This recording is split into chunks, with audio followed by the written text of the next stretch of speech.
اور تسلیم کر لیے جانے کے باوجود پھر اتنا غیر سائنسی رویہ، پھر اتنا غیر علمی رویہ آخرت کے بارے میں، مذہبی حقائق کے بارے میں، مبادئ طبیعت کے بارے میں، یہ ناقابل فہم ہے۔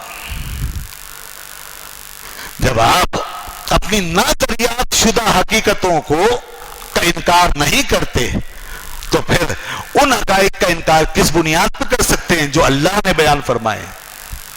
جن کو مذہب پیش کر رہا ہے؟ جب آپ یہ مانتے ہیں کہ بہت سی حقیقتیں ہمارے علم اور ادراک سے باہر، اور بہت سی چیزیں ہیں جو اب تک ہم نے دریافت نہیں کی، تو آپ ان کا انکار نہیں کرتے، تو پھر مذہب سے کیا دشمنی ہے کہ یہاں آ کر ایک scientific approach non scientific approach بن جاتی ہے، یہاں آ کر ایک علمی رویہ غیر علمی رویہ بن جاتا ہے، یہاں آ کر ایک علم والا ابو جہل بن جاتا ہے، یہاں آ کر اس علم کے دور میں سانس لینے والا دور جاہلیت میں پہنچ جاتا ہے، فوراً چھلانگ لگا کے دور جاہلیت میں جا کے کھڑا ہو جاتا ہے، اور وہ یہ کہنے لگتا ہے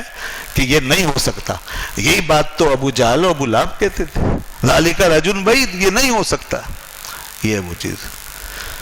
چنانچہ اللہ تعالیٰ نے اس سوچ اور اس فکر کا بار بار ذکر فرمایا قرآن میں کہ یہ اہل مکہ اور یہ مشرکین اس دور کے یہ کیا کہتے ہیں، یہ بالکل ظاہری آنکھوں سے دیکھتے اور ظاہراً جو کچھ محسوس کرتے ہیں بس اسی پہ بنیاد رکھتے ہیں۔ چنانچہ فرمایا ان کی ایک بات، ماہیا، یہ کہتے ہیں وقالو ماہیا الا حیاتنا الدنیا نموت ونحیا۔ دیکھیے بالکل ان کی فکر کو ان چند لفظوں میں اللہ نے سمیٹ کر بالکل واضح فرما دیا۔ کہتے ہیں کہ یہ دنیا یہ نہیں ہے مگر ہماری ایک دنیاوی زندگی، یہ جو کچھ ہے بس ہماری ایک دنیاوی زندگی ہے، الا حیاتنا الدنیا نموت ونحیا، اور اس میں بس یہی ہو رہا ہے کہ ہم مر رہے ہیں جی رہے ہیں، مر رہے ہیں جی رہے ہیں، بس یہ ہو رہا ہے اور یہ ہوتا آیا ہے اور یہ ہوتا رہے گا۔ اور وما یہلکنا الا الدہر، اور بس آگے یہ ہوگا کہ زمانہ ہمیں ہلاک کر دے گا،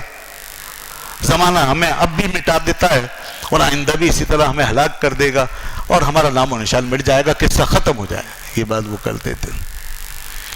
اس طرح کی کتنے ان کے بنا ان ہؤلاء لیقولون ان ہی الا موتتنا الاولی وما نحن بمنشرین۔ فرمایا کہ یہ کہتے ہیں کہ یہ لوگ، ان کا کہنا یہ ہے کہ ہماری زندگی بس یہی ہے اور یہ جو موت ہے پہلی بس یہی موت ہے، اس کے بعد اور کچھ نہیں ہے اور سب اس کے بعد ختم ہے،